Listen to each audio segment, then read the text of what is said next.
Of City Lights Booksellers and Publishers and the City Lights Foundation, our friends at PM Press, and our friends at Locus Magazine. Welcome to our Terry Bisson tribute. I am so thrilled. So tonight we have an amazing all-star cast. We have with us Diane Block, Peter Coyote, Karen Joy Fowler. Am I feeding back? I'm sorry. Jonathan Lethem, Nick Mamatas, Stan Robinson, Rudy Rucker, and Carter Scholz with accompaniment. So wait a second. There's one more person. I gotta get his name in there. Carter is performing tonight with Dan Falsetto. So, all-star cast. We all know that Terry was an amazing wordsmith, an educator, of course, an activist. I'm sure many of you have some pretty amazing stories about his antics, and also his dedication to different causes. And but you know, he was also a community builder, and all you really have to do is just look around this room and you get a really strong sense of that. He walked in a lot of different worlds. So we really get a feeling for that tonight, and I think many of the people who are going to be speaking will have much to say about that. I would like to turn it over now to my co-conspirator, Ramsey Kanaan, who we've worked together for how many years now? Yeah, long fucking time. My very first event at City Lights was a AK Press event, because Ramsey comes from that realm, and here we are now, many, many moons later, for the wonderful Terry, who we all love. And if you can talk a little bit about your relationship to Terry and PM Press's relationship to Terry, because he was editing books, he was curating, it's fantastic. Yeah, I don't want to say too much about my relationship with Terry, though as it transpires when I was thinking about this, I actually first encountered some of Terry's work when I was still a wee lad in Scotland, and I was involved in publishing and distributing all kinds of nefarious literature. And I thought to myself, this would have been in the late 80s, early 90s, I was actually the UK distributor for the John Brown anti-Klan newsletter. I also suspect that probably by the time I started distributing it in the late 80s and early 90s, and I'm sure people can correct me if I'm wrong, but that was probably the end of it. I would like to think that there's actual no direct causal connection, but I could be wrong. I was fortunate enough to work with Terry both, as Peter said, in the AK Press days, and going forward. Terry was the editor of the Outspoken Authors series, and one of the nicest compliments Terry ever paid me was he did say to me, you know, that was one of your better ideas. But and the results are there to see. Of course, I encourage you all to buy the results, but we were more than happy just to let Terry have at it. And under his helmsmanship, there was 40 Outspoken Author books produced, many which are on there on the table, and many which feature some of the folks that you'll see on the stage tonight. Terry did all kinds of work with us, editing, publishing his own work, but to me the overriding important thing about Terry was Terry, of course, had a fantastic way with words, his own words obviously, and he was a master at making the rest of our words appear considerably more coherent and likeable. But I think my most treasured memory of Terry is actually Terry as the every person, meaning Terry was many things to many people, but above all, Terry was all of that with no ego, it wasn't about Terry, it was about, as Peter said, about building community. Terry made no differentiation that I could tell anyway between his so-called political work, between his so-called literary work, between his so-called editorial work, that to him it was all part of that same whole, that same continuum. And beyond the words, and of course there's always the words and the importance of the words, but beyond the words, Terry was also the consummate community builder. It wasn't just the words, and it was the way that he created spaces. As many of you know, he was, as well as being a fantastic raconteur, he was the interlocutor par excellence. But more than that, I know that I'm not the only person that had the pleasure of sitting down with Terry and Judy and just, well, in my case, refusing all of the drugs and tobacco they tried to force on me. As you know, I'm a bit of a weirdo, so. But it was that making a place and a space for everyone. And to me, that was the most kind of quietly touching, but also the most kind of significant thing, that Terry was part of that tapestry, part of that building those mosaics, which end up being the bigger picture. And I think it's those kind of bonds and those snapshots which is actually beyond the words that he left with us and the words of other folks he left with us. It's that actual building that community, building those structures, formal and informal, that is all about Terry. Thank you, Terry. And as I say, I have no doubt that's going to live on, and generation after generation. I think at this point, I would like to introduce the first of our guests. Diana Block was a comrade of Terry's, and like Terry, as an author and an activist, an editor, and I think she will demonstrate in her own words and in Terry's words why was not and is not any differentiation between culture, politics, art and life. Please welcome Diana Block.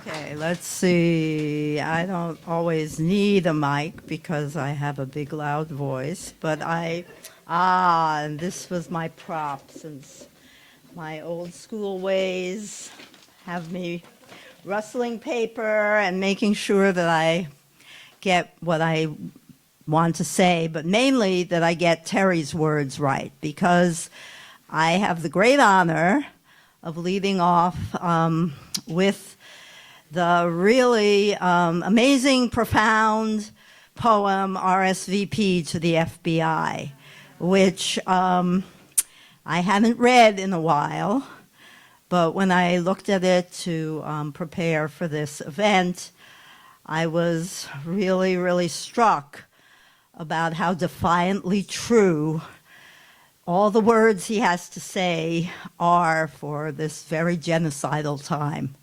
So here is Terry, and then I'll have a few comments of my own. Let me see if I can get this right. So there's a little preface that is from Terry. RSVP to the FBI, a poem by Terry Bisson. In 1985, I was one of 6 members of the John Brown Anti-Klan Committee, 3 women and 3 men, subpoenaed to a federal grand jury investigating not our work, but armed actions by comrades who were underground. Following the example of Puerto Rican independentistas and most leftists historically, we refused to cooperate and were, for some months, political prisoners. RSVP to the FBI on being subpoenaed to give information to a federal grand jury investigating revolutionary movements inside the USA.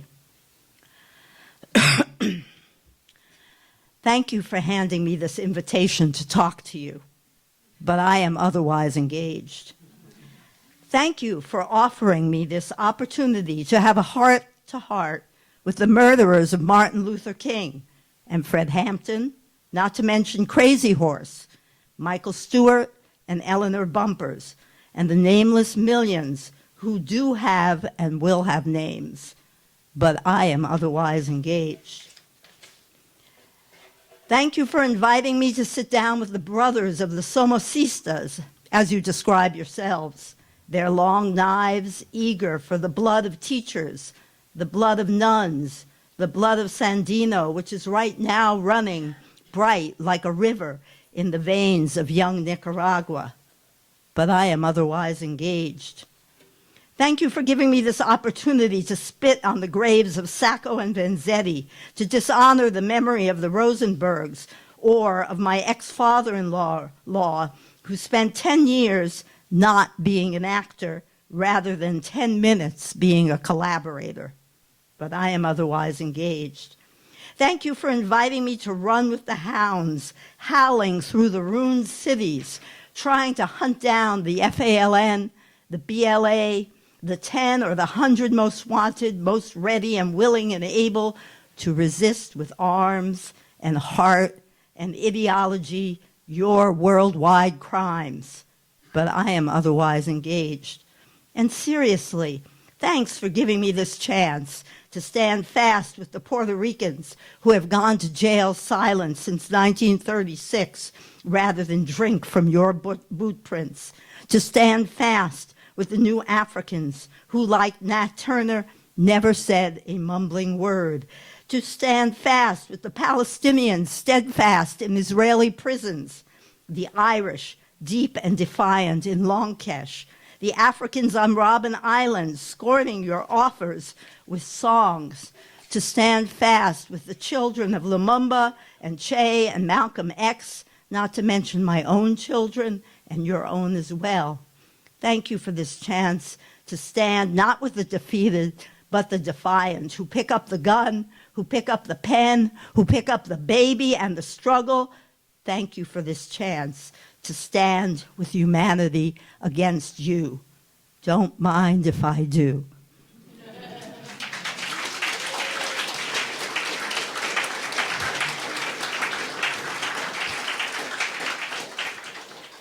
So, Terry wrote this poem in April 1985. A couple of months later, in June 1985, I and my comrades who were living clandestinely gave the FBI another sort of RSVP when we escaped from the house that they had encircled and were planning to raid. RSVP to the FBI expresses much of my political philosophy and history. And for this reason, Terry was the perfect editor for both my memoir, Arm the Spirit, which was published in 2009, and for my fictional treatment of a similar history in my novel, Clandestine Occupations, published in 2015. I never had to argue with Terry about including radical politics. I didn't have to explain to him who the BLA or FALN were, or why I had picked up the gun, picked up the pen, and picked up the baby. We did argue about words and hooks and redundancies and beginnings and endings, and often he convinced me of his point of view, and sometimes I convinced him, or he decided it wasn't really worth struggling with me anymore on a particular point, since after all, they were my books. Terry was the sharpest, most collaborative, most intuitive editor I could have asked for. A comrade and a wordsmith who helped me bring my books to life. Terry, the struggle continues, standing with humanity in the streets and with the pen. Thank you.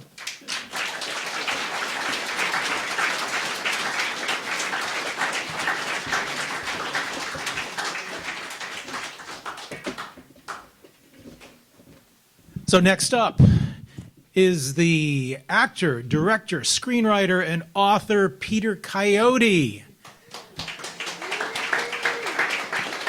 Many of you, of course, know of his notable work in film and theater and documentaries, of course, his Emmy Award-winning work with Ken Burns. But did you know that he was also one of the original founders of the Diggers? back in the 60s in Haight-Ashbury, which, of course, at City Lights, we highly approve of this checkered past. Please give it up to Peter Coyote.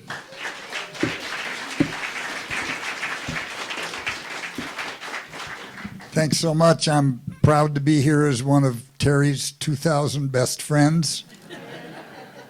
I'm a little nervous. I was going to write remarks. I met Terry in September of 1960, and well, you'll understand my trepidation when I tell you that my first book was 800 pages, the first draft, and Terry cut it in half, and I couldn't figure out what he'd cut. It's easy for you to laugh. Anyway, when I thought about, 60 years of knocking around together and I just committed to paper, I thought, shit, he's not going to be there to cut it. So I'm going to read you a poem that I wrote. I went to visit Judy. My wife and I went to visit not so long before Terry passed. And it was a big moment for me, somebody, my close friend for much of my life. And I realized as I opened it up, Terry would probably cut it in half. So forgive me. It's called The Owensboro Boy. Terry's shaggy white blonde hair, his easy saunter across the dazzling grass. 1960 September afternoon, whistling John Coltrane's Blue Train. Species signal seeking its own kind. Recognizing the call, I named the tune. Fell in step and headed for our first of 64 years of coffee, poetry, politics in the student union. 64 years, 5 months later, his matted hair, gummy eyes, wrists so thin his hands dangle like platters. As I pull him up from the suction cup of his bed, I kiss his forehead. I've always loved you, Terry.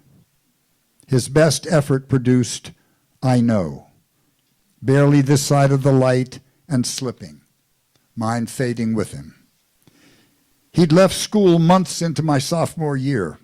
Friendship had survived his taking my girl some months before.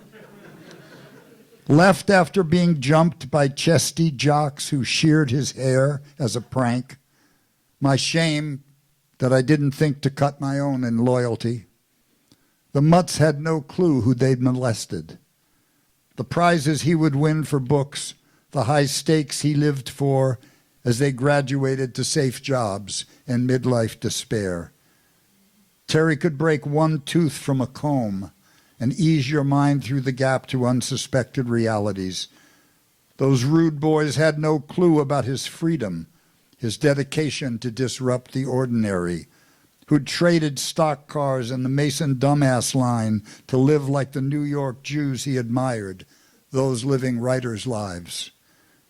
Before heading east from school, he helped me fix the 2 old cars we'd hustled to carry 14 to Washington, to fast 3 days on the White House sidewalk, to protest our response to the Cuban Missile Crisis and the end of carefree youth.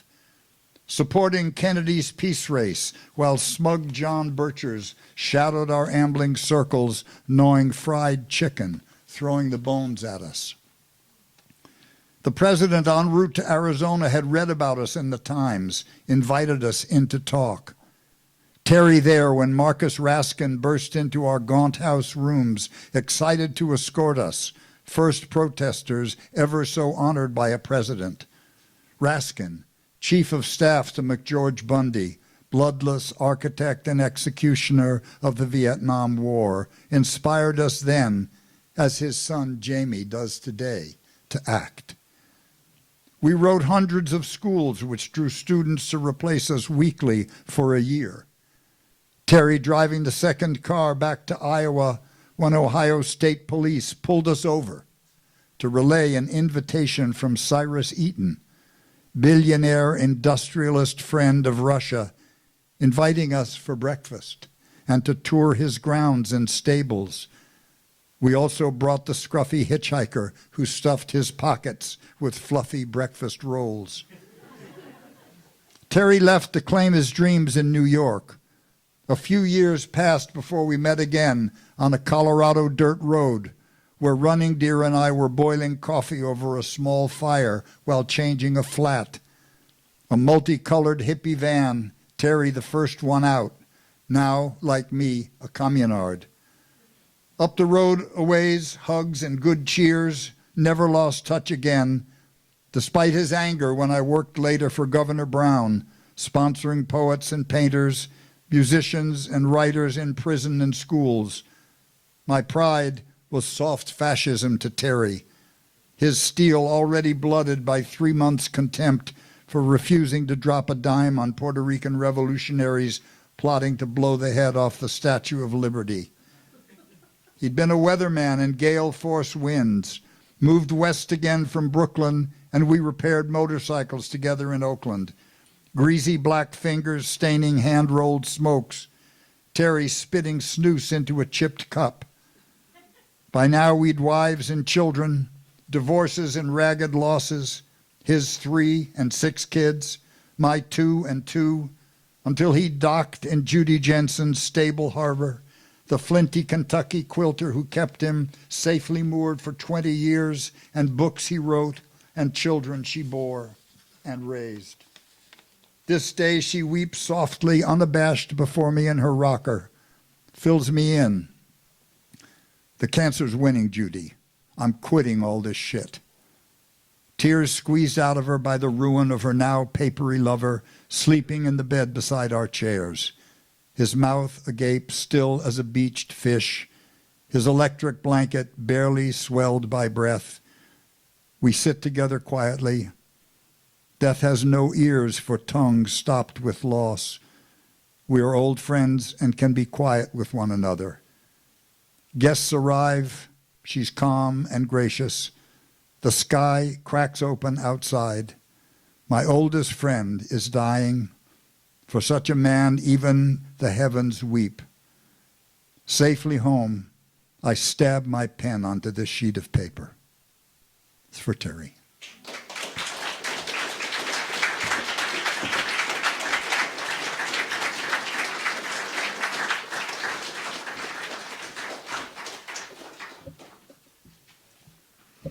I have to confess that being the good anarchist that I am, we more or less forgot to tell the stars tonight in what order they'd be appearing. So we're kind of pre-announcing to give you some idea of when you should be up here. So next up, I would like to invite Karen Joy Fowler to take the stage. Karen is one of the most modest and self-effacing people I've ever come into contact with. I'm sure you all know that she's a fantastic best-selling New York Times author. And actually, I'm not going to say any more than that. I was going to embarrass Karen even further, but I'm not going to. Please welcome Karen Joy Fowler.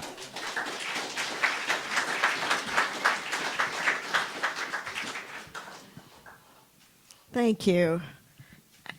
Not even begun to be embarrassed. That was...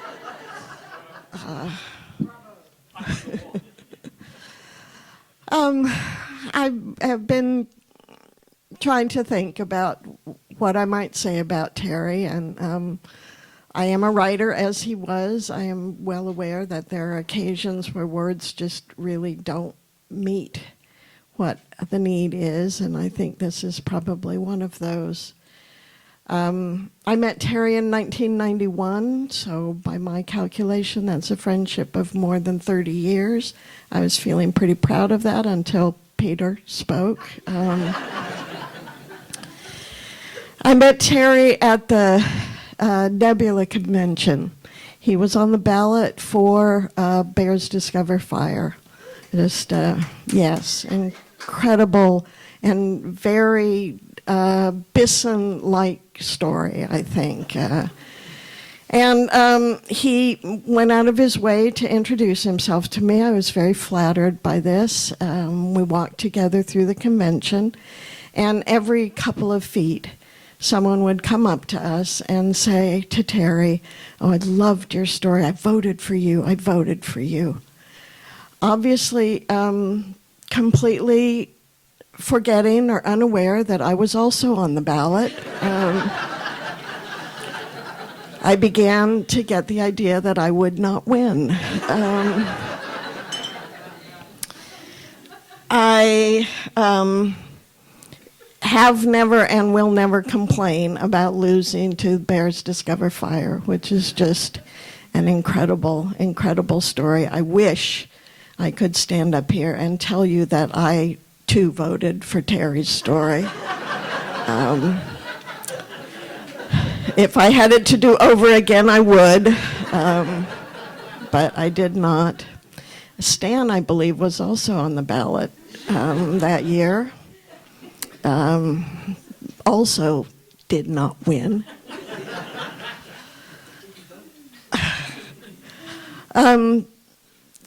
So that was my introduction to Terry, that story and his incredible friendliness and generosity at the convention.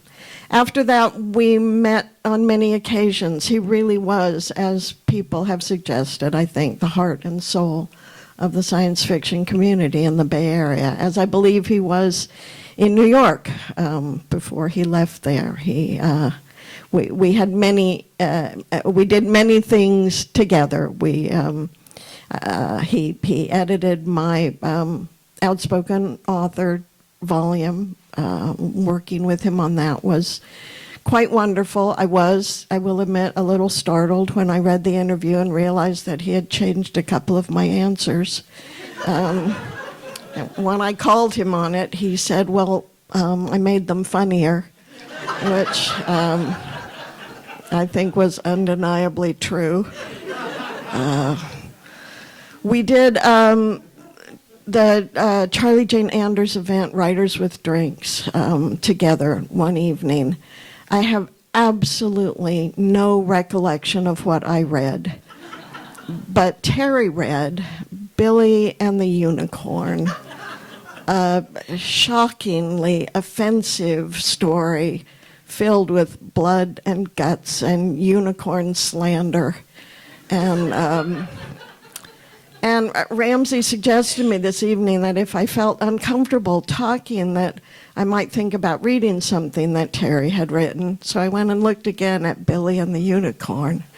And I thought, yes, I remembered correctly. This would be completely inappropriate. Although I have a feeling that Terry might not have objected. In the last few years, I saw him less often. Since COVID, the conventions kind of came to a stop, and many of the events I did not attend SF and SF for a number of years, and I think because of this, I know that there will be moments in my future when I will forget that he's gone, when I will read something or see something and I will think to myself, I wonder what Terry is going to say about this. And those moments when I, for a brief period, think that he is still here are moments that I very much look forward to. Thank you.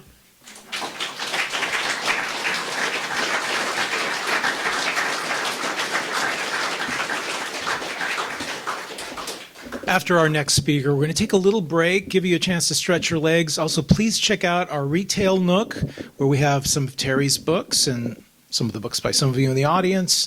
And also check out the lounge and buy some wine, soft drink, something, help support the Lost Church. So our next guest is a novelist, a short fiction writer, an essayist, and an editor. He's also a fellow Greek.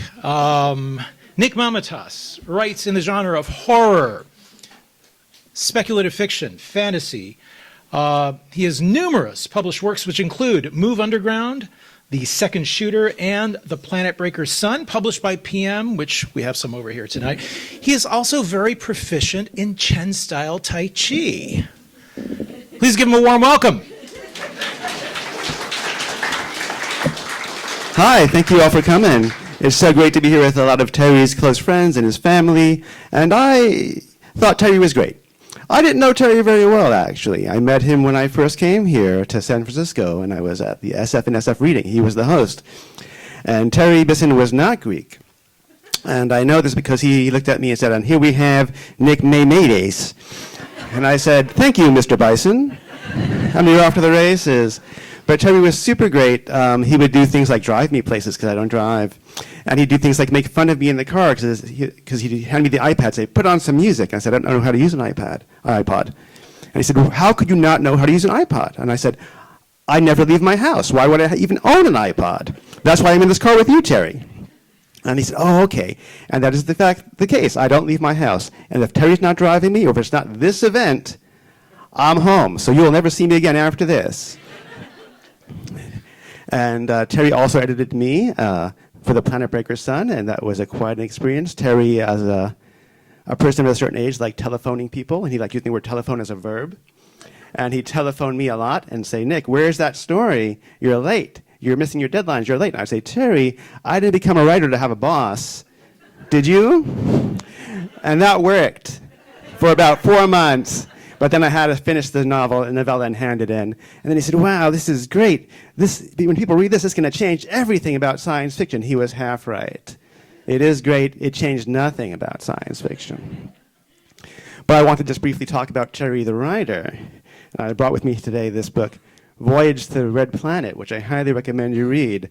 I had this book for many years. I found it. I picked it up the way I pick up all the great literature of the world. It was on the street in a box, marked free. So we have City Lights, Retail Nook, but all the world's best literature is available for free on the street if you look for it. And I highly recommend Voyage to the Red Planet, which is out of print, but still available as an ebook, Terry's own ebook, on that evil website we normally don't mention, but I'll mention it today, because the rank of that ebook is 1,454,212. That was about an hour ago. But there are 2, 4, 6, 8, about 85 of you here, which means that tomorrow morning when I wake up, I want to see a rank of about 18,000. Can we do that? Rudy, you can buy 2, huh? You got 2 phones? Yeah. And what I loved about Terry's writing is that he was a true science fiction writer, because a true science fiction writer can tell the future.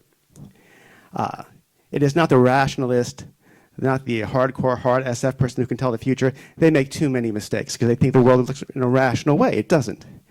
And the doomsayer, the dystopian, also always fails, because after a few decades, those dystopias start sounding pretty good. Pick up a book from the 70s that's a horrifying dystopia. Wow, you got rockets. You can go to Venus. It sounds not too bad. But Terry predicted the future. Now prove it by reading a very short chapter of this book. So keep a little bingo card in mind. Remember, this was written in the late 80s. And see what has come to pass. This requires no setup, by the way. You know there's a voyage to the Red Planet. That's all you need to know.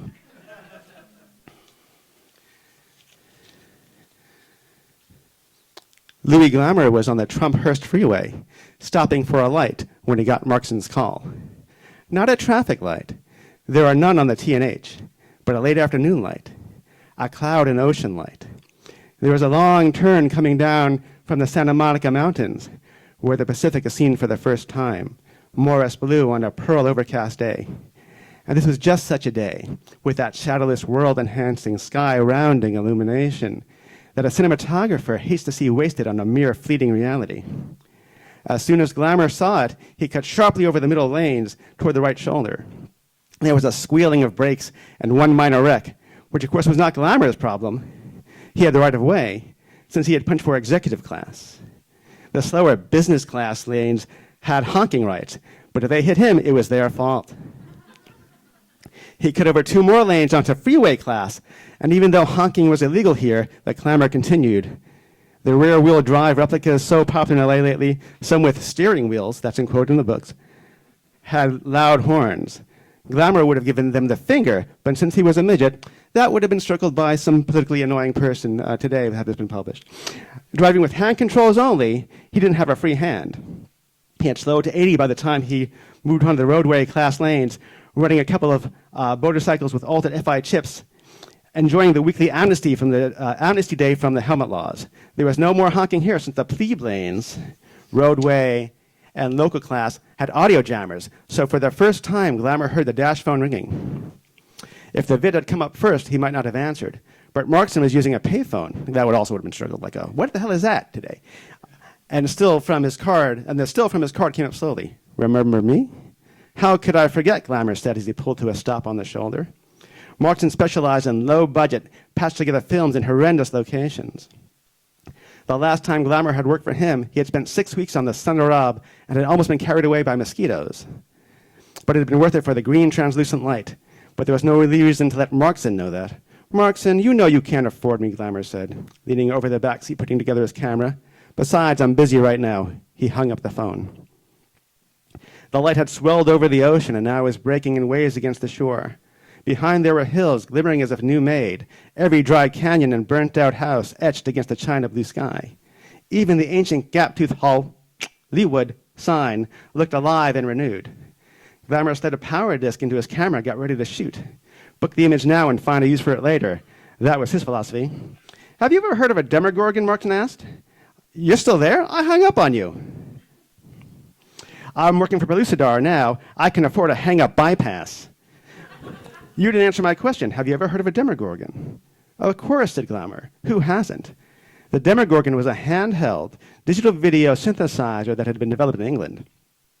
Like all modern video synthesizers, it could store and reshape light and scenery. But the Demogorgon went one step further. It was capable of digitizing, storing, editing, reshaping, and even reconstructing a living actor's image. Thus, it threatened to make actors obsolete. But I've never used one. The guild is strictly against the Demogorgon, and I'm a proud guild member, remember? Huh? Terry Bisson. There's a law against filming with it, a worldwide ban. Yeah, worldwide, exactly, said Markson.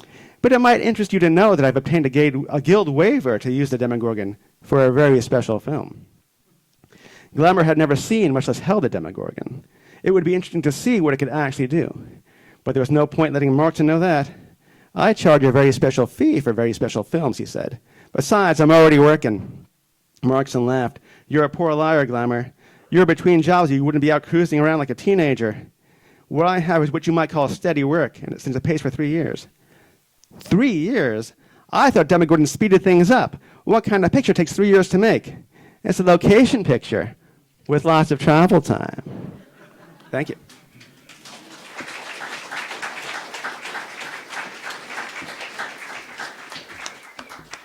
So we'll be taking a little break, so please do visit the lounge, visit the Book Nook, and we'll see you in a little bit. And if I may make 2 quick comments, which I forgot to make earlier, and that is apropos of Terry serving 3 months for refusing to grass up his comrades. He wrote the first 3 chapters of Fire on the Mountain while he was in prison. So he was always political and always productive. And of course, you can get Fire on the Mountain there. I also neglected to add that one of Terry's last wishes, other than everyone's work should be cut in half, which was the only editing advice he ever gave me as well, was that he would like the Outspoken Authors series to continue, and he nominated Nisi Shawl to take over the reins. Nisi graciously accepted, but was not able or willing to have the time and energy to do it all by themselves. So we did rope in the aforementioned Nick Mamatas to co-edit the series. So there will be many more under that fantastic handmanship. Series. Now he's going to be joined tonight on trumpet by Dan Falsetto, who is a lifelong musician of many, many genres. Give him a warm welcome.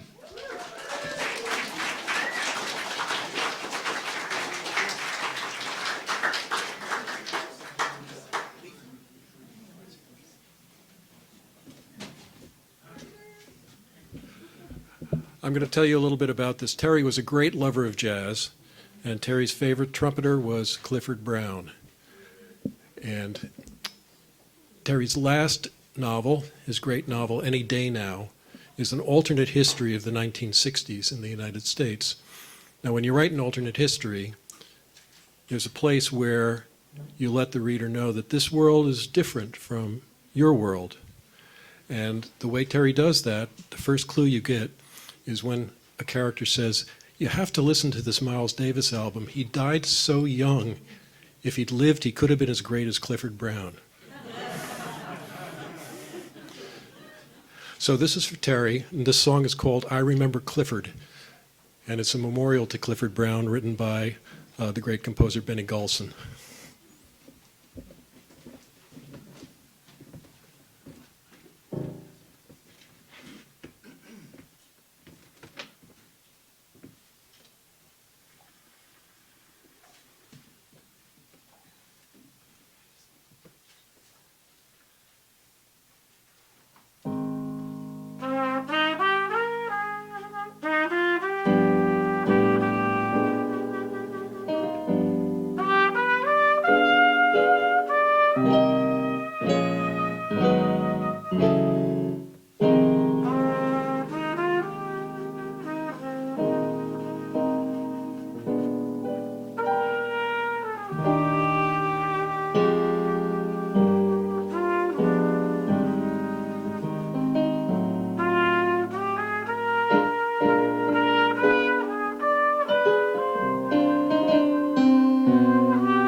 So someone said, I can't remember who it was, maybe it was Jesus or something like that. But anyway, someone said that you judge a man's worth.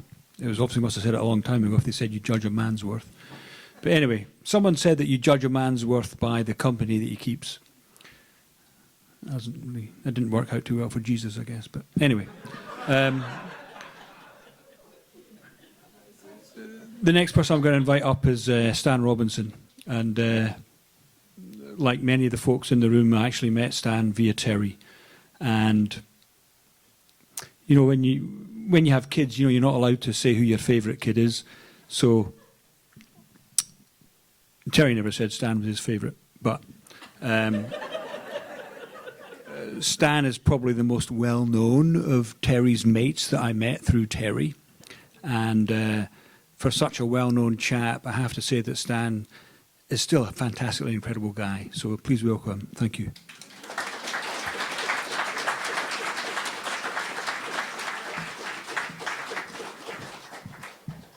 Thank you, everybody, and thank you, Ramsey, and all of you.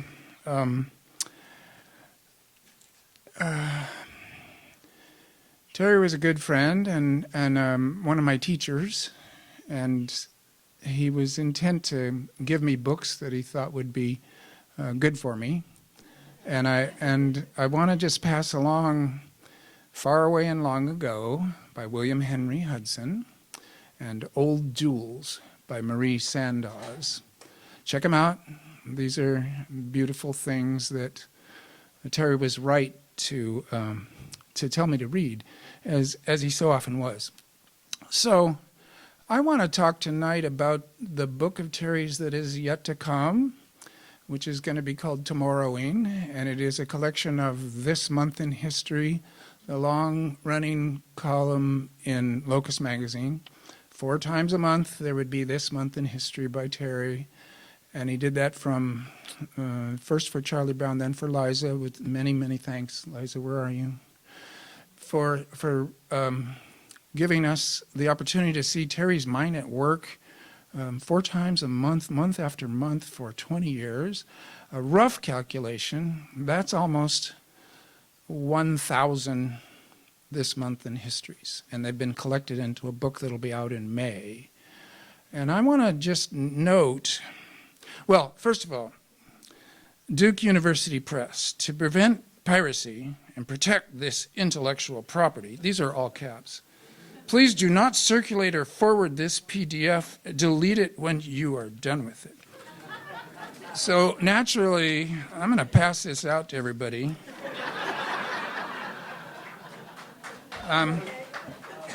Excuse me. I'll talk as it's passed out. So take one and maybe figure out a way to pass them out best. And some over here, maybe not enough. There's enough for everybody. While they're being passed out, I just want to talk about these things. There's like 160 pages. We're going to be okay. Everybody gets one, suitable for framing. Take it home, frame it. There's 5 or 6 per page, and whatever one you get, you're going to love it because they're consistently great. And I just want to say, a guy who can come up with 4 good ideas for science fiction stories per month, month after month, that is an unusual person. I myself have nursed about a dozen ideas through an entire career, and I'm out. And there are some incredibly imaginative idea writers in this very room, such as Rudy and Nick and others, but I'm not one of them, and I couldn't have been more impressed by Terry going down to his garage and sitting by his motorcycle and lighting up and figuring out, and it was work. Sometimes he had a deadline. These were not casual things. These are serious efforts, and you'll see when you read yours that they're rather amazing. Now, I kept saying to him, Terry, this is your masterpiece. These things, you're like Samuel Beckett, which is my blurb on the book, and I don't mean to be comparing, trying to reach to some famous 20th century modernist, although Terry was a high modernist and loved that type of literature very much. But what I mean is Beckett, as he went through his career, he kept getting shorter and shorter and shorter and shorter until he went silent completely. Terry did much the same thing. You can see in any day now, he gets into a scene, he wants to get out of there. His novels are short. His short stories are short. In his introduction to Bears Discover Fire, he says, these are short stories, but why would you want it longer? You know, the idea is what counts, and he had ideas. So they got shorter down to this. They're mostly 3 sentences. The most they could be is 5 sentences. What are they? I called them short stories. He said, no, they're not that. But they're not jokes, even though they're funny. They're not flash fiction, really. It occurred to me thinking about this talk that they're like comics. They're like, if you think of the political commentary in Doonesbury, or the crazy inventiveness of The Far Side, Gary Larson, or the rambunctious cheerfulness of Calvin and Hobbes, or the way that Stefan Pastis in Pearls Before Swine, he's always poking the pieties of our time and making great puns. Terry's doing like that, but in sentences only. I think he actually invented a genre of his own. These are Bissons. And so this book, Tomorrowing, when it comes out, it's because it's Duke University Press, the paperback will be $15. The hardback, it being University Press, will be $85. So I recommend that we all get the hardback and word of mouth, or get the paperback. It doesn't matter. It's the text that matters. Spread the word, and these will last. And I'm going to reference one last thing. Ambrose Bierce, great writer. What lasted? Well, Incident at Owl Creek Bridge, but mainly The Devil's Dictionary. And then once you hook into that, you realize there was a great writer there, and you get back into the rest of the work. People need to read Talking Man and Pirates of the Universe and Any Day Now, and all of his other books, but these are the ones, and Fire on the Mountain. These are the great Terry novels that will always repay a reader and give joy forever. But this Tomorrowing might be the hook that gets him into it, and will be the best window into his mind, the way that he thought and the way that he talked.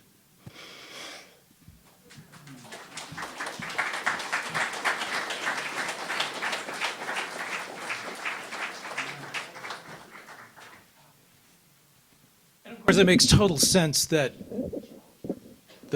Terry would be friends with Rudy Rucker. His Where trilogy was hugely influential on some of us who were like steeped in the cyberpunk thing. But more than that, I mean, just like, you know, his insights using mathematics, using technology, thinking about, and you know, it says a lot about also this kind of interplay with, you know, kind of Terry and again, walking in so many different worlds and kind of being friends with so many different people. And of course, it's a great pleasure to have our dearly beloved Rudy Rucker here with us tonight.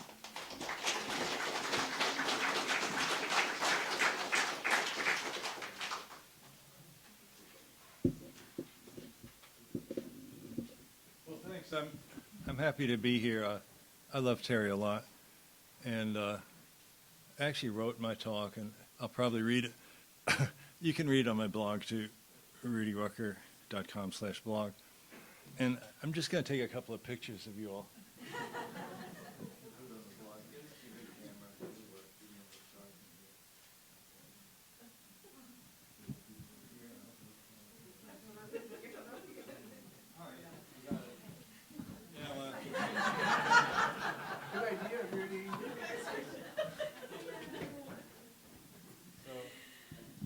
I guess this is the mic that works. The other mic works too. Well, I'll switch in the middle.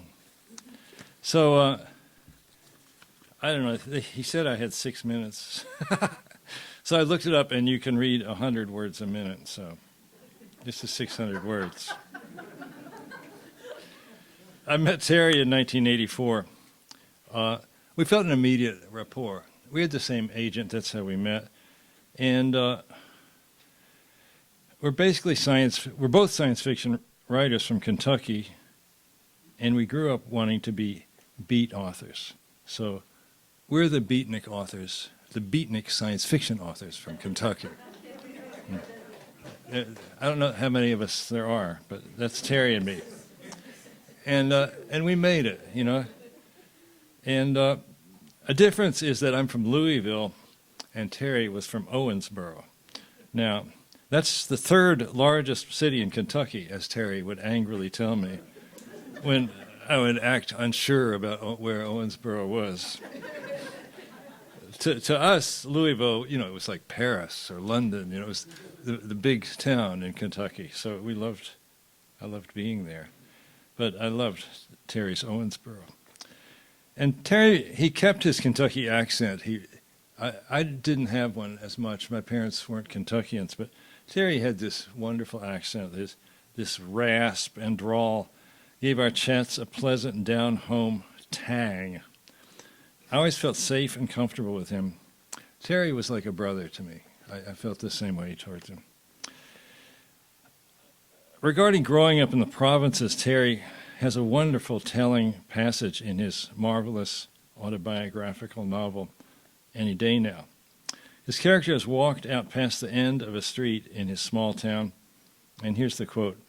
He kept his eyes on the ground until he was far out in the field. Then he looked up. There was the universe. It was all stars. He lit a cant and watched the smoke drift up into the universe. Nobody in Owensboro knew it was there. And that's what it's like. That's what it's like. And for me, it was the same. And I think for a lot of us here, it was that. We know the universe is there, and they don't. So Terry's perhaps better known for his stories than for his novels. He made a nice distinction between the two. He said, writing a story is like fixing a car. You work on it for a couple of weeks, and you're done. Writing a novel is like being a farmer. You're out in the fields for a couple of years. And he liked to work on cars. He always said he could have been an auto mechanic, and he loved to sit there and play with his tools. Sometimes he'd have his laptop out in the garage. It was like it was a socket wrench or something. And my favorite of Terry's SF novels is Pirates of the Universe, which Stan also mentioned. It's just really wonderful, wonderful book. A work of genius, I would call it. It hits all the buttons that you want to hit. It's got the really, really far out SF, space warps, all sorts of things. And it has a trans-real quality, and that's something that I myself very often go for. To write your science fiction that's grounded on your actual life and the lives of the people you know. That's sort of a beatnik thing, too, to write about yourself, but not really have it be about yourself. And then you're using the science fiction effects. They're objective correlatives for the deep things that are happening to you, like time travel is memory and telepathy is the dream. That somebody might understand what the fuck you're talking about for a little while.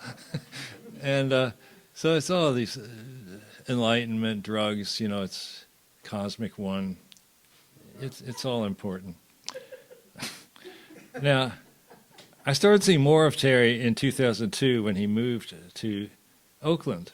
And again, as a couple of you have mentioned, he was really a spark plug for the SF scene out here. And he and Judy, my wife Sylvia and I got to be very good friends with Terry and Judy, and we would often get together, and it was just so relaxing, and just the flow of conversation, and usually we'd have a lot of good food. And Judy was into quilting too. I mean, very much so. Judy is an extreme quilter. She's this pile of quilts this high, and a lot of the pieces are like the size of stamps. I think you could give one piece of Judy's quilts to every person in Oakland, And Sylvia got into quilting too, and that was something they could talk about a little bit. But she was inspired by Judy. She really admired her. And when we would get together, Terry and Judy liked to have an Oscars party, and there wouldn't actually be that many of us there, but we'd have a good time. Some of Terry's family, and then Sylvia and me, and a couple of neighbors, and maybe a few other people. And Terry said, well, he was the world's greatest film critic, so it was fitting that he should be organizing this party. So he had the inside track on what every movie meant and what its worth was. So, we listened to him.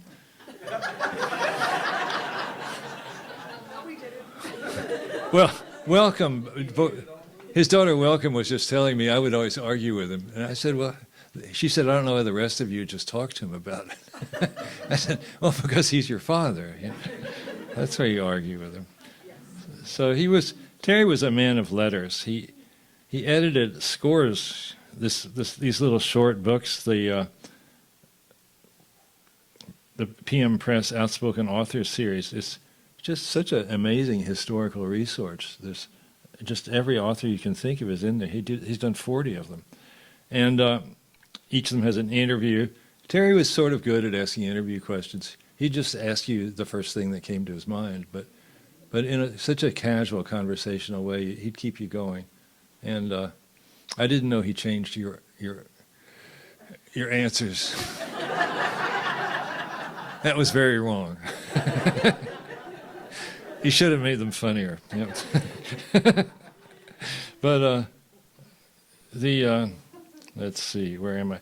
Oh, and one of the big things he did, he was the MC of the SF and SF event. That's one of the big SF scenes in this area, that about once a month get together. Usually 2 authors will read, and then afterwards Terry would be the MC and lead a conversation. And he was, again, very good at that.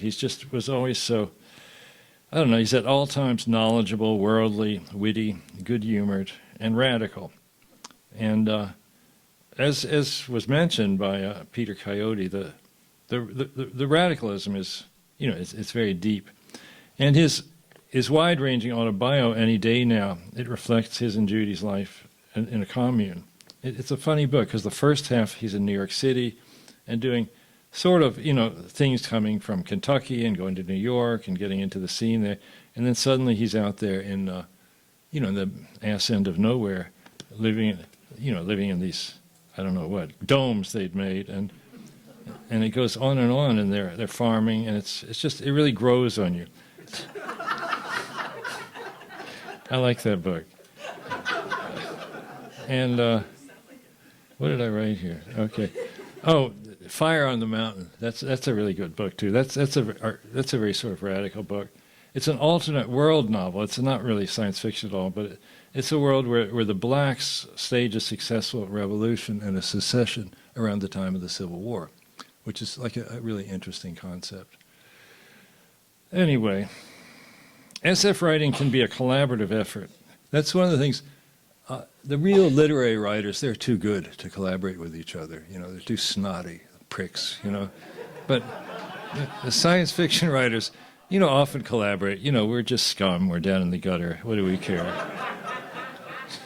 And I wrote a nice story with Terry. It's called Where the Lost Things Are. And it's about 2 old men and their wives, almost senile. So Terry, this is a trans-realist element. And it was inspired by the following phenomenon. When you drop a pill on a tiled bathroom floor, the pill instantly disappears forever. You're never going to see it again. So in our story, Where the Lost Things Are, they go to this alternate world with this huge mound of pills, and big piles of glasses, and wallets. And there's some evil crow there, and I don't exactly remember the plot. But you can find it online. We actually sold it to Omni, which is kind of amazing. I think it's because Terry was the co-author. They usually don't look at my stories. But, oh, poor thing. As another joint effort we did, Terry wrote, as a couple of people mentioned, he wrote this book called Billy's Book, and he couldn't get it published. So I published it from my very small press, Transreal Books. I use that to publish the books that I can't sell to anyone. And in today's benighted marketplace, nobody would print Billy's book. But later, Terry got impatient with my edition, and then he got another edition appeared, and it did almost as well. And but it's a masterpiece, and everybody should read it. It's just amazing. The Billy's stories, they're a parody of children's stories. They're sort of like something that some wag might have published in the 1950s, New Yorker, somebody like Robert Benchley, or, they're deep, simple, caustic, and punctuated by Terry's stylistic trick of fastening onto some phrase and repeating it multiple times in his narrative. And that's something Terry likes to do. He'll grab some phrase that he thinks is funny, and he'll use it, like maybe on every page, and it just sort of it starts to get to you, and it starts to seem funnier and funnier. It's a good trick. But and he's winding up. I visited Terry and Judy a couple of weeks before he died, and though ailing, he was his same wise and congenial self. He was toying with a tool chest of wrenches, rearranging them. He loved tools, and he had gotten hold of some extra ones, and that's just to amuse himself. That's what he was doing. And his last words to me, "See you on the other side." The man was a hero.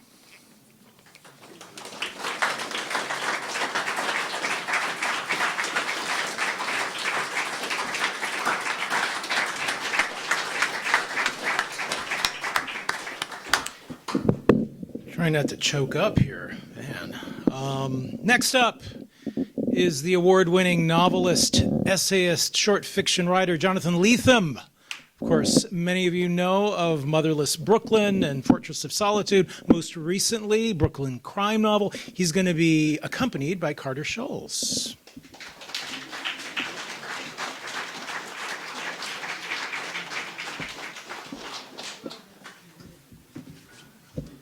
Well, I am embarrassed, but not for myself, but for Karen Joy Fowler. Shall we just launch in? Yes, this is one of Terry's best-known stories. They're made out of meat. Meat? Meat. They're made out of meat. Meat? There's no doubt about it. We picked up several from different parts of the planet, took them aboard our recon vessels, and probed them all the way through. They're completely meat. That's impossible. But what about the radio signals? The messages to the stars? They use the radio waves to talk, but the signals don't come from them. The signals come from machines. So who made the machines? That's who we want to talk to. They made the machines. That's what I'm trying to tell you. Meat made the machines. That's ridiculous. How can meat make a machine? You're asking me to believe in sentient meat? I'm not asking you, I'm telling you. These creatures are the only sentient race in that sector, and they're made out of meat. Maybe they're like the Orphalai. You know, a carbon-based intelligence that goes through a meat stage. Nope. Nope. They're born meat and they die meat. We studied them for several of their lifespans, which didn't take long. Do you have any idea what's the lifespan of meat? Spare me. Okay. Maybe they're only part meat. You know, like the Wedili, a meat head with an electron plasma brain inside. Nope. We thought of that, since they do have meat heads, like the Wedili. But I told you, we probed them. They're meat all the way through. No brain? Oh, there's a brain, all right. It's just that the brain is made out of meat. That's what I've been trying to tell you. So what does the thinking? You're not understanding, are you? You're refusing to deal with what I'm telling you. The brain does the thinking, the meat. Thinking meat? You're asking me to believe in thinking meat? Yes, thinking meat, conscious meat, loving meat, dreaming meat. The meat is the whole deal. Are you beginning to get the picture, or do I have to start all over? Oh my God. You're serious then? They're made out of meat. Thank you. Finally. Yes, they are indeed made out of meat. And they've been trying to get in touch with us for almost 100 of their years. Oh, my God. So what does this meat have in mind? First, it wants to talk to us. Then, I imagine it wants to explore the universe, contact other sentiences, swap ideas and information. The usual. We're supposed to talk to meat? That's the idea. That's the message they're sending out by radio. Hello? Anybody out there? Anybody home? That sort of thing. They actually do talk then. They use words, ideas, concepts. Oh, yes. Except they do it with meat. I thought you just told me they used radio. They do. But what do you think is on the radio? Meat sounds. You know how when you slap or flap meat, it makes a noise?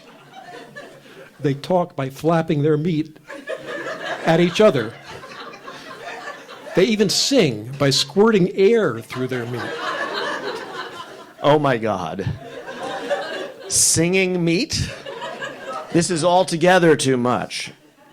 So what do you advise? Officially or unofficially? Both.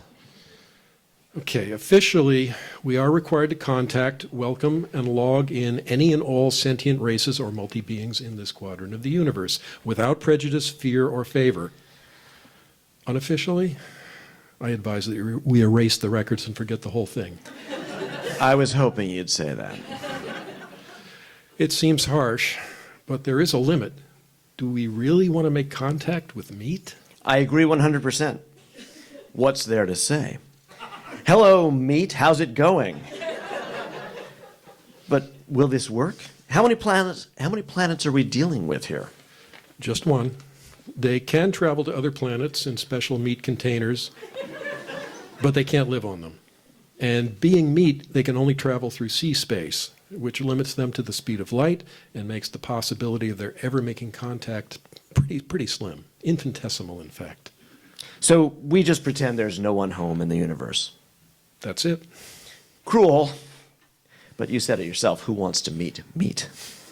And the ones who've been aboard our vessels, the ones you probed, you're sure they won't remember? They'll be considered crackpots if they do.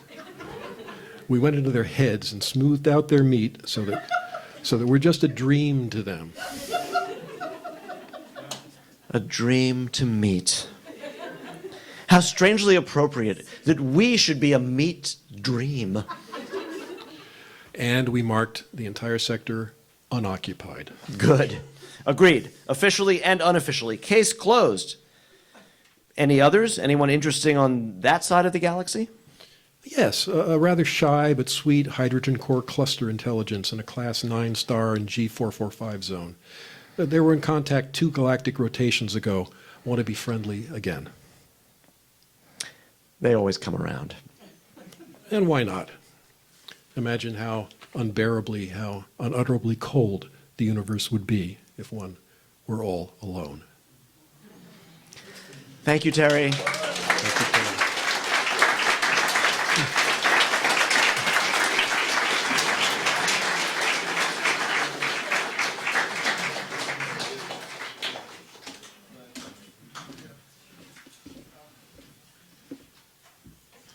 So that is almost it for tonight. I do want to thank you all for coming, for enjoying, for celebrating, remembering and carrying on all of the good stuff from Terry Bisson. I'm going to ask when we're closed if the family and the performer tonight can come on stage so there can be some photographs and some remembrance. That would be fantastic. I'm going to remind you all again that there are some of Terry's and others' fine artifacts on the table over there with city lights, which you should purchase and treasure.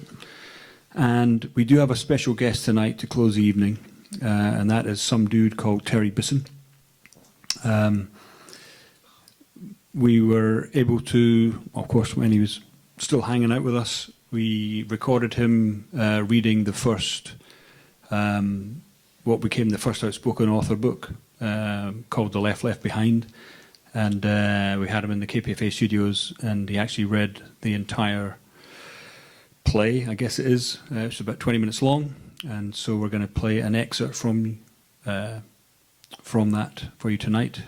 It's only fitting that Terry gets to headline his memorial. And just a couple of words about that. One of the reasons that Terry was keen to have this published as the first, well, technically it was the second Outspoken Author book, because we had to pretend that Stan Robinson's Outspoken Author book was the first, because it'd be kind of weird if the editor had his own book out first. But such are the ways of the publishing world.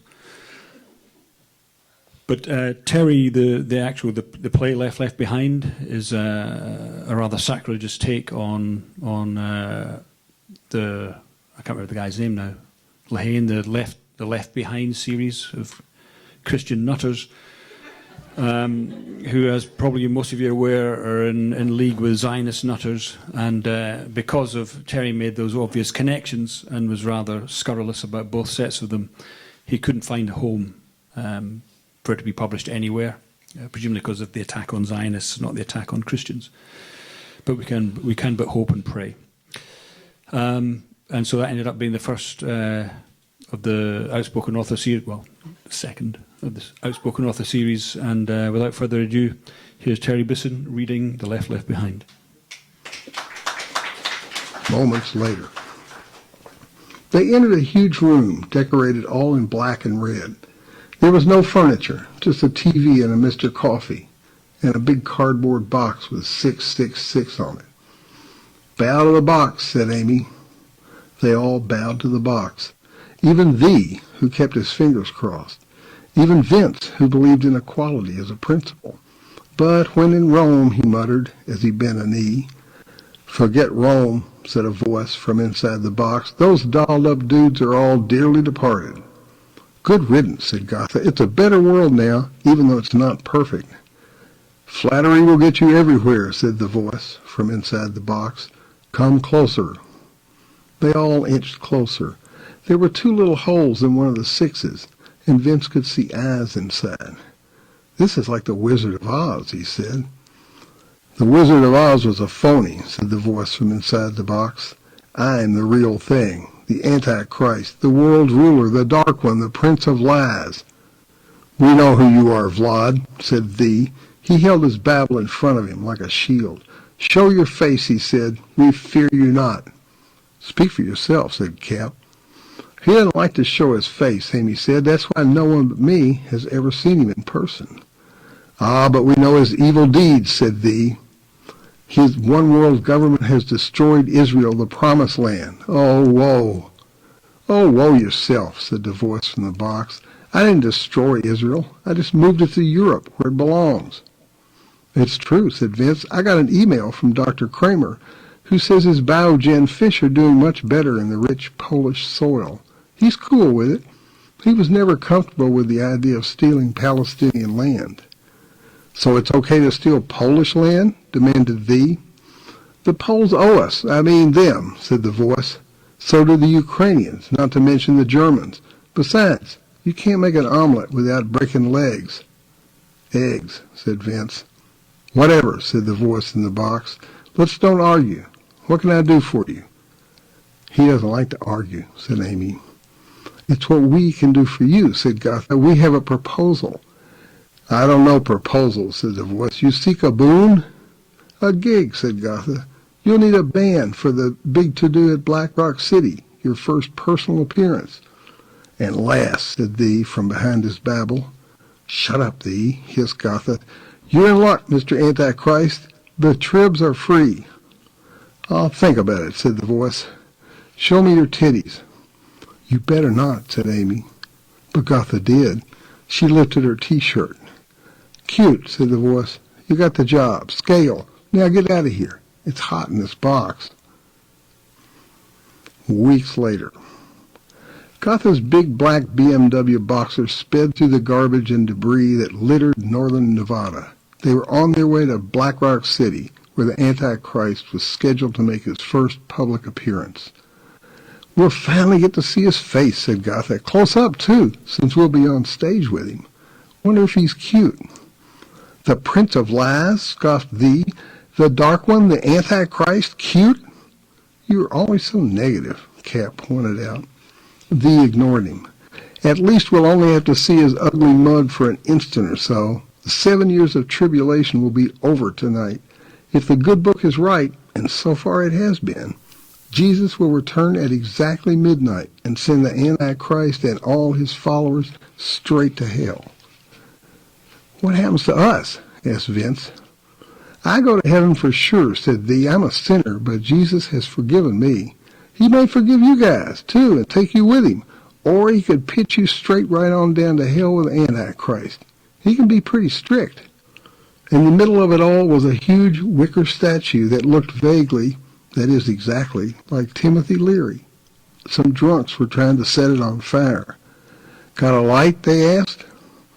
The Tribs ignored him and set up on stage between two speakers shaped like gigantic skulls. This makes Woodstock look like a hootenanny, said Gotha. She put her black lips up to the mic and ran a sound check. Check, 3, 2, 1. 666, boomed the echo in return. What's a Woodstock? Asked Cap, tuning his Strat. What time is it? Asked Vince. It was dark. A cold wind was rising. His watch had stopped. He shivered. Round midnight. 500,000 people, most of them stoned, many of them nude, and all of them covered with body paint and dust, gathered around the stage. The Tribs were surprised to find that they were the only act. They were even more surprised when Amy appeared and handed them a playlist of only one song. There's no water and only 2 porta-johns, she said. Better start playing now. Cap struck a funky chord. Gotha approached the mic and wailed, Please allow me to introduce myself. The crowd went wild as Thee punched play on his drum machine. Vince picked up his bass. Behind him he saw a huge cardboard box being lowered onto the stage by a crane. It had 666 on it. I am a man of wealth and taste. At midnight. What the? The Tribs were rocking the house when Cap's Strat went suddenly silent. So did Thee's drum machine, Vince's bass, and Gotha's mic. Amy had unplugged them. It was 12 o'clock. The applause was deafening. The silence that followed was even more so. The box in the center of the stage was slowly lifting as if by magic. The crowd gasped as they saw the slim figure sitting in a lotus position underneath it. He stood and the crowd gasped again. There was no mistaking that gentle, wise face, those scratchy robes, that crown of thorns. Jesus Christ! Exclaimed Cap. Bingo, said Jesus with a smile. It was you all along, said Thee, falling to his knees. Rise up, faithful dude, said Jesus, helping him to his feet. It was and it wasn't me. Think of it as a yin-yang thing. I'll explain later, but first, I've got one last job to do. Jesus grabbed the dead mic stand and, swinging it like a club, ran through the parked cars that surrounded the stage, sending Cupid dolls and plastic ponies, beads and rhinestones flying. Then he climbed back onto the stage and cast the mic stand aside. A little action's good for the soul, he said. I haven't had so much fun since I trashed the temple. Imagine gluing all that shit on a car. He likes cars, said Amy. Whatever, said Gotha, but what now? Is it heaven or hell for us? Neither, said Jesus, spreading his arms wide and addressing the crowd. He didn't need a mic. Everybody could hear him just fine. Listen up, humankind, he said. Here's the deal. The earth is yours, but you have to pick up all this garbage and quit trashing it. Share everything equally. No more rich and poor. That's communism, shouted someone from the crowd. Bingo, said Jesus. It's never been properly tried. Now it's up to you all to make it happen. Just follow these simple rules. Rules, said Gotha. She didn't like rules. The 10 Commandments, said Thee. I told you he was strict. Pay attention, said Amy. I've trimmed the list, said Jesus. It's the 3 commandments now. Listen up. 1. Do unto others as you would have them do unto you. 2. Love your neighbor as yourself. 3. No more art cars. What about heaven? Asked Thee, clearly disappointed. What about eternal life and the forgiveness of sins? Jesus hugged him. I forgave you all long ago, dude. Especially you. You wouldn't like heaven not after playing in a rock band. It's a white bread scene. I have to go there and hang out since my old man's expecting me. But you'll have a better time here.